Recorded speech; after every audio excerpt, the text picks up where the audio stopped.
Most business owners set QuickBooks up in about 20, 30 minutes and then spend years trying to clean up all the consequences. What's up, guys? It's Mike back at it from Ledgerly, CPA, co-founder, alongside my partner in crime, Andrew D'Amico, bringing the latest and greatest bookkeeping, accounting, tax strategies, known to man. It's quarter 1. We're still in compliance mode. So what we are talking about today is setting up QuickBooks and what that looks like. So let's zoom out. QuickBooks is one of maybe the most powerful tool when it comes to running your small business. But that's only if it's set up correctly from day one. Most owners never get past just the general default settings to dial in your needs and specifications for your business, which leads to misclassified expenses, incorrect financial statements, and ultimately a painful tax season for yourself and also for your CPA. So this video is for new business owners that want to get off on the right foot, set QuickBooks up, owners who kind of understand QuickBooks, but really want to dial it in and configure it properly, or business owners that are like, yep, I've had QuickBooks for 10 years and haven't touched it, or also for those business owners that are finally grasping what Ledgerly has been preaching for all these years, that we can't have strategic tax planning if we don't have our bookkeeping in order. We need to lay that foundation for the home. We got to go back to the fundamentals of baseball before we can hit dingers like David Ortiz. Well, David Ortiz is retired, maybe Shohei Ohtani. Anyways, we got to go back to the fundamentals of the game. And we're talking about this now because once your prior year books are clean and in order, your next step is to make sure that that doesn't happen again next year. So why not start now while the year is fresh and we still have most of the year to make sure our bookkeeping is in order? Now, full disclosure, we're talking about QuickBooks because we think QuickBooks is probably the best accounting software for a small business. Were we paid to say that? No, we are not paid by QuickBooks. We don't get any royalties. We don't get anything. However, we are QuickBooks Pro advisors. And what that does, it gives us benefits to unroll to our clients, possibly you, to get QuickBooks at a special discounted rate as low as $10 a month. So for $120 per year, your business can have financial insight all year round, all months of the year. And as long as they're updated on a monthly basis, then a team like your good friends at Ledgerly can go in and do insightful tax planning throughout the year for you. So with that said, let's jump into it as we log into our QuickBooks account here. So as we're logging in, what's the real problem here? QuickBooks doesn't automatically create your financial system for you. It only reflects the system that you create. So right now you're gonna see we're in our sample QuickBooks file. We got Craig's landscape design. This is the stock sample file that comes with almost every QuickBooks. And it's kind of cool because situations like this, we're actually able to see it in real time and actually how QuickBooks actually works. So problem number one, most of the biggest ones is your chart of accounts. Your default chart of accounts might just be the generic one, might not be what your business needs. So if we go up to our gear icon here, we go to our chart of accounts, QuickBooks gives you a pretty good template, like 50 to 75 accounts here. Basically all of our balance sheet items, all of our profit and loss items, the generic ones, but do they fit your business? Meaning, what does your business do? Do you perform a service? Do you produce a good? There's so many different industries in the world. Kind of like there's so many different languages in the world. Do you have the right language in your QuickBooks subscription? If you're going to go to Italy or Greece, you're probably not going to learn Spanish before going there. You're going to want to learn Italian or Greek. It's the same thing here. We want to make sure that we have the right language within our chart of accounts. Now, the cool thing is we're QuickBooks Pro advisors. We have templates for different industries. So whatever industry you're in, we have that for you. So when we implement your QuickBooks, we can implement the right chart of accounts if you so please. Some business owners would rather just create their own chart of accounts because that's what they're more comfortable with. Fine. Find something that works for you that's actually going to drive and track with your business. So that's problem number one is the chart of accounts. Problem number two are the bank rules. So when we go over here to accounting and go to bank transactions, let's make sure that our accounts are linked here. So right now, Craig's got checking, savings, credit card. We want to go to link account. It's going to yell at us because it's a sample company, but it's going to say like, hey, let's find your account. Let's say we have Chase. We start with Chase. All right, start a free trial. That's where it's going to like, but we want to link our bank accounts in here and set up bank rules. What do we mean by rules? Over here, we have our bank transactions, but then we have our rules. And here we go. QuickBooks is probably going to do a better job of explaining it than I can.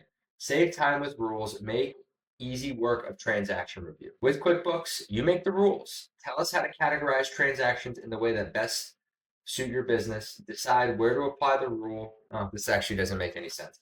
So here we go. Here's a rule. So for example, let's say anything that you're going at Home Depot, it's money out, anytime it's hitting your savings account and it contains Home Depot, we might say, all right, well, we want this going to account supplies and materials or something like that. So now anytime you see a transaction at Home Depot, it's going to automatically link to supplies and materials. However, when we create the rule, we want to do it in such a way that it's actually going to be valuable insight as you're doing the books. So for example, when we go to create a new rule, at the bottom here, let's say we have Home Depot and here, money out, we want to put it to supplies and materials, awesome.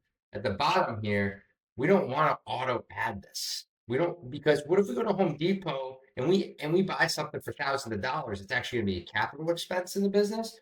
We want to toggle that off because we want to still see the transaction come through. We don't want it to automatically go into the financials. So we want to actually see the transaction before we approve it and put it in the right bucket. Yeah, and that's where a lot of business owners can really just get lost in the sauce and spend a ton of time categorizing expenses. Or if we just set up the rules the right way from the get-go, then it makes our life easier when we're actually doing the bank transactions on the banking fee. So no rules mean really it's going to be inconsistent and messy books and time-consuming books, which no one wants. Bookkeeping is not fun. It's kind of fun. I like it. I'm an accountant though. Anyways, I digress. So the third problem is that there's no separation between actual business and personal accounts, meaning Craig here is just going to link his business account and do all of his banking through it. No, no, no. That's a big no-no. Again, I've said it before and I say it again. We say it in every single video. When you are a business owner, you operate as a business. You do not commingle your personal expenses. You will pierce the corporate veil. There's clients that we tell this all the time to. They say, yes, yes, yes, we're gonna set up a QuickBooks. We're gonna say this the wrong way. You know who you are, and we still love you. We just don't want to see a lawsuit in the event of commingling business and personal expenses. We want to keep those separate because then it's also, if you're going to be in an S corporation, there's going to be basis issues that you don't want to play with. Don't play the risky game between a lawsuit and an IRS audit. Just do the right thing, separate business and personal, and you'll thank yourself later. Anyways, that was a rant. There's no separation between business and personal accounts. To kind of add on to that point, if there's no separation and the owner puts money into the company and they categorize it as income, well, then we just added more to our taxable income. When an owner contributes to a company, it's owner's equity. When the owner takes money for personal expense out of the company, it's owner's draw. No profit and loss impact at all. It's balance sheet related. And problem number 4, that's basically domino effect of 1 through 3, is the reports are actually not telling you anything. Your chart of accounts aren't clean. You're putting things to the wrong profit and loss account that belong in the balance sheet, or balance sheet items that actually belong in the profit and loss. There's no financial clarity. We don't actually know how your business is doing. So QuickBooks is really just as good as the structure you give it. So if you're setting up your QuickBooks, the things to do, step 1, go to your chart of accounts. Whether it's you setting it up, us setting it up, make sure we're setting it up in a manner that's actually going to make sense for your business. Again, the language of your business resolves and relies and resides, don't even know what word I just used, is in your chart of accounts. If your chart of accounts is not set up to mirror the same language that your business speaks, then we're going to have a hard time understanding this business, people. I don't want to keep throwing analogies at you. If it's like going out to eat too, if you go out for Chinese food, you're probably not going to order a burger, right? It's the same thing here. What industry do you reside in? So, chart of accounts, COA. The language of your business relies in the chart of accounts. Resides, relies, I don't even know what I'm saying. Regardless, make sure you build a clean chart of accounts. Track your revenues, your different expenses, your balance sheet items, your liability items, your assets, your equity, all of that stuff. Number 2, make sure we are connecting our bank feed. No one wants to go through paper statements and manually enter transactions. Why not just link your bank account every time you have transactions? it links in to the bank account, savings account, credit card, whatever it is. And then we set up our bank rules. As we talked about over here, we go to our rules, we set up our rules, say, hey, Home Depot, anything under $500 supplies and materials. But if it's over it, so we can actually do Home Depot, money out, all bank accounts. The description contains Home Depot. And then how about this amount? Less than $500 will go to supplies. Okay.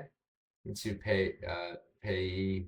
Nope, it's not in there. Whatever. But then we're going to toggle this off. So then if we save this, the amount is less than 500. It's going to be ruled to supplies. If it's over 500, then it's going to flag it and be like, hey man, let's see what this one is. Then once you have all this, step number 4, let's create a structured workflow that's going to work for you. Every day or every week, make sure you're logging into QuickBooks, you're going to your bank transactions, and we are doing our transaction review. We're going to our checking account. Okay, what goes through our checking account? Money we received. Is this money that we received income? Is it a loan? Is it a contribution?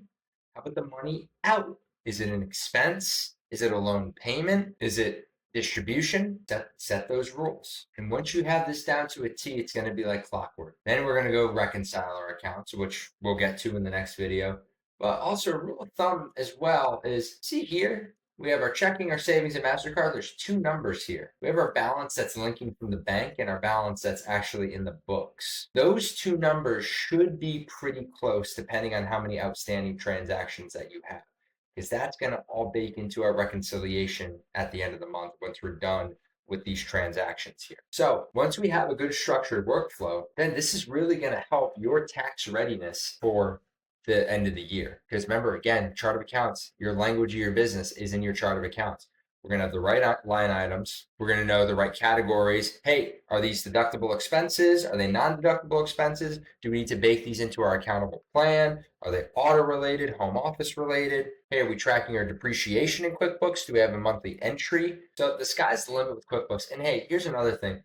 There are so many different modules over here in different areas to play around with as far as accounting, expenses and bills, managing customers, vendors, inventory, sales tax, the whole 9 yards. There's a lot in QuickBooks, but the cool thing is that there's so many free things out there to learn QuickBooks, whether it's on YouTube or right up here on our gear icon. We go to our video tutorials. We have a whole library of things that we can learn from QuickBooks. So sky's the limit with it. You're not going to, Rome wasn't built in a day. You're not going to learn this thing in a day. It's going to take time. We want to make sure we're doing our best to set it up the right way and then build off that. So let's recap here. What's our action item? What's our checklist item at once we've got QuickBooks going? We're rocking and rolling with QuickBooks. We got it set up for the first time. Where do I start? Step 1, chart of accounts. Make sure it's configured to the language of your business. Step number 2, let's make sure our business bank and credit cards are linked.